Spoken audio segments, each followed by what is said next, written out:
अस्सलामुअलैकुम मेरे प्यारे और मोहतरम नादरीन। मेरे प्यारे नादरीन, मैं हूँ Hafiz Hakeem Shabbir Ahmad. On the demand आपसे नुस्खा जात शेयर करता रहता हूँ।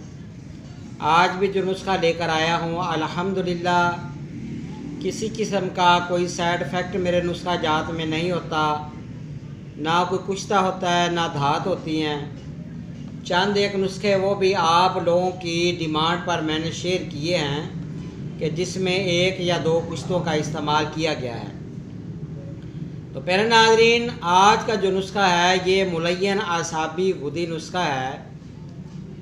ये अफ़आल और असरात में आसाबी गुदी यानी कि नीम गर्म है, नरम गर्म है।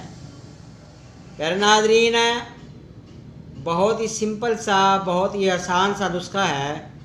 ऐसे मरीज़ जो कि नज़ला, ज़ुकाम, खांसी या शदीद दमा, सांस का उल्ट जाना या सांस रुक के आना, या वो लोग जो कि इनहेलर यूज़ करते हैं उनके लिए बड़ा ज़बरदस्त है। और इसके अलावा हर किस्म के इखराज खून के लिए बहुत ही ज़बरदस्त है।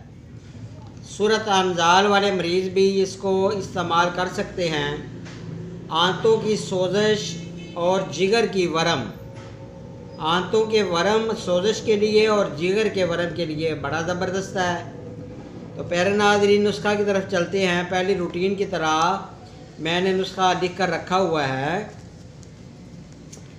पहली चीज़ है सुहागा, दूसरी चीज़ है मलट्ठी, तीसरी चीज़ है रेवंद खताई, चौथी चीज़ है शीर मदार।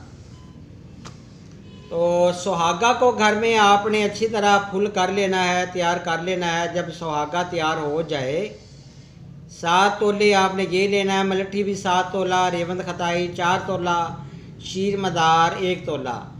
आप इसकी क्वांटिटी हाफ भी कर सकते हैं, आधा नुस्खा भी बना सकते हैं। तो मलट्ठी और रेवंद खताई का पाउडर बना लें अच्छी तरह। जब ये सफ़ू बन जाए तो सुहागा को इसके अंदर आप मिक्स कर दें। सुहागा फुल करके आपने इसके अंदर मिक्स करना है।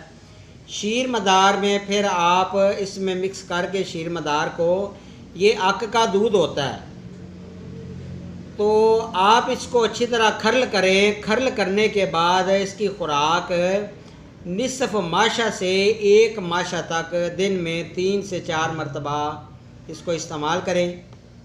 इंशाअल्लाह फ़ायदा होगा, दुआएं देंगे। बहुत ही ज़बरदस्त, बहुत ही आज़मूदा नुस्खा है।